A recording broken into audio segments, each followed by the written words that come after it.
In this tutorial, I'm going to show you how to use user groups to restrict access by users to certain content within your system.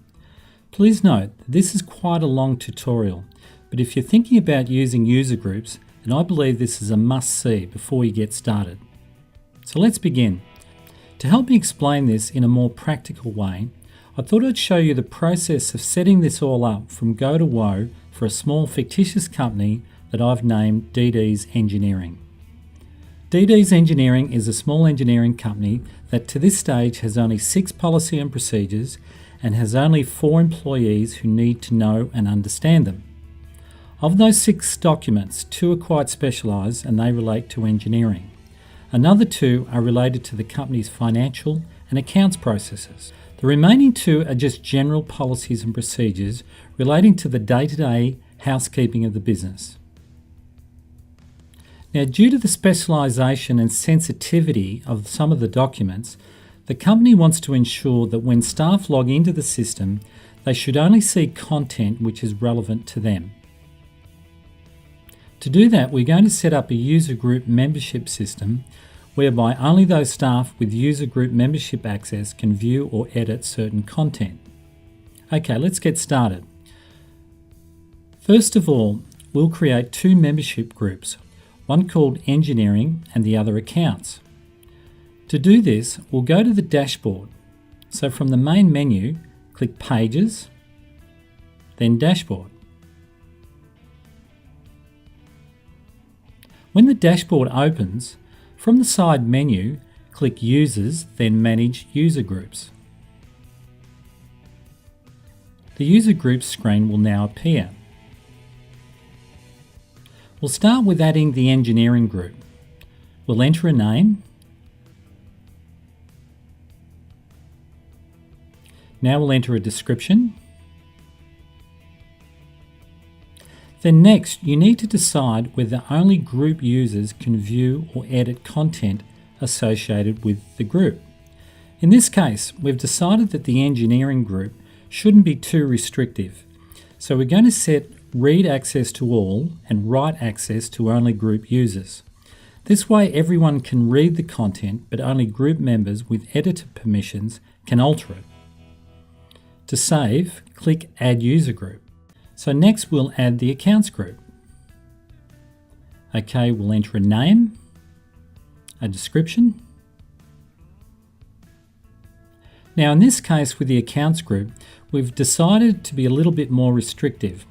And so we'll set the read and write access to only group members, which means that unless you are a member of that group or a site administrator, you won't be able to see or update any content associated with that group, which for sensitive content like accounts information, that's probably a good idea.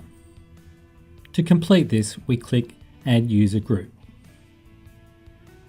Okay, so our groups are now set up. Next, we now need to assign the various documents to the respective groups. So we'll go back to the front end for that. So let's start with the 2 documents that relate to the engineering group. We'll select this one first.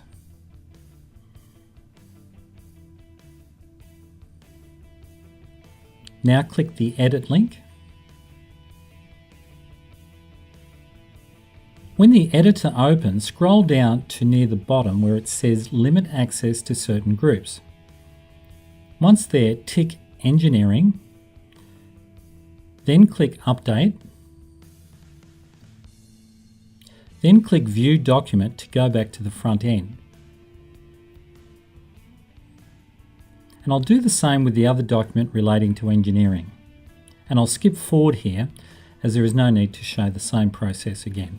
Okay, so now we'll do the same with the 2 documents that relate to the Accounts group. We'll select this one first. Click the Edit button. When the editor opens, scroll to near the bottom where it says Limit Access to Certain Groups. Tick Accounts, then click Update. Then click View Document to go back to the front end.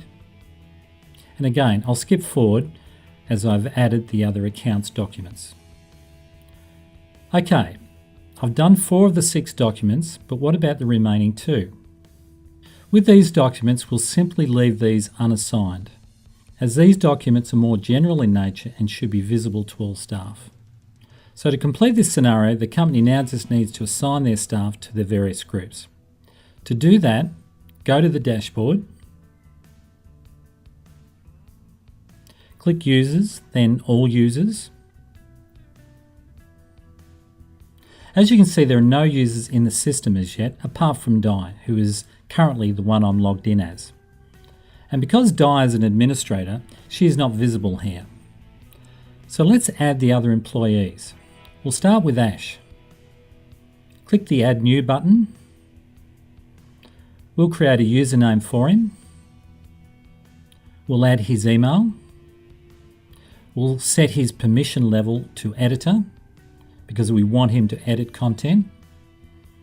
And finally, we'll add his first name and last name. Click Add New User to save. Now I'm going to fast forward here, and as you can see, I've now added Ash, Bree and Cole to the system.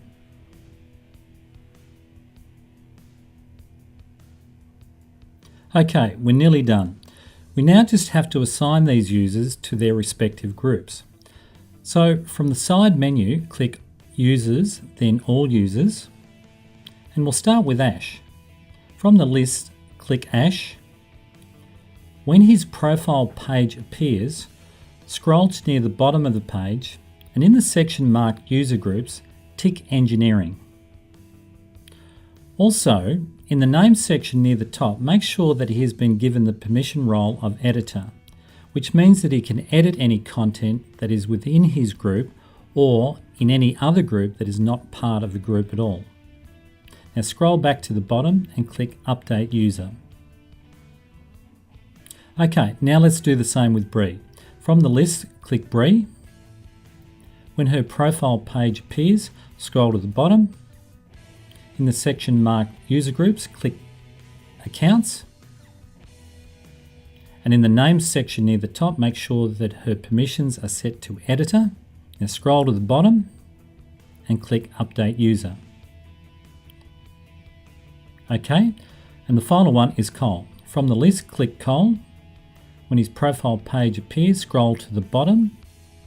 In the section marked User Groups, tick Engineering. Scroll back to the top in the Name section. Make sure that his permission role is set to Subscriber, which means he does not have permission to edit any content in the system whatsoever. So he can only read content. Now scroll back to the bottom and click Update User. Now let's test this all out. I'm currently logged in as Di, but I'll log out and log back in as Ash.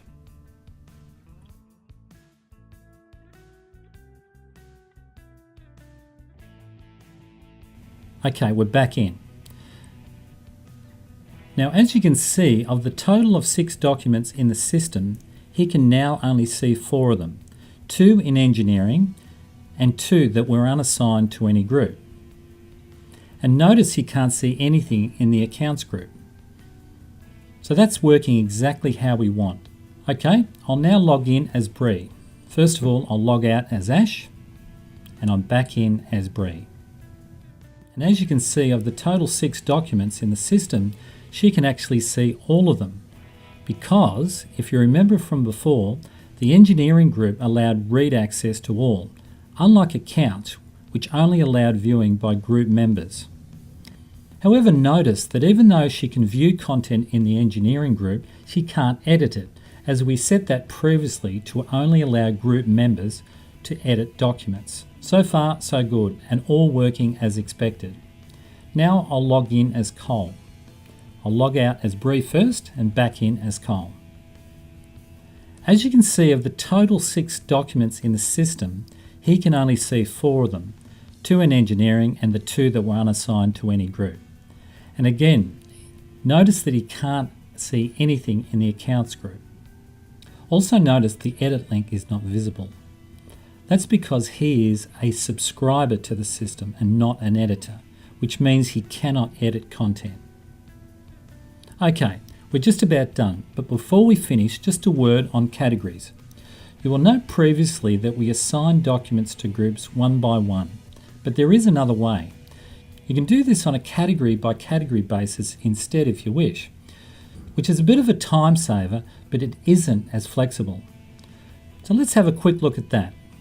First of all, I'll log out as Cole and I'll go back in as Di, and then I'll go to the dashboard.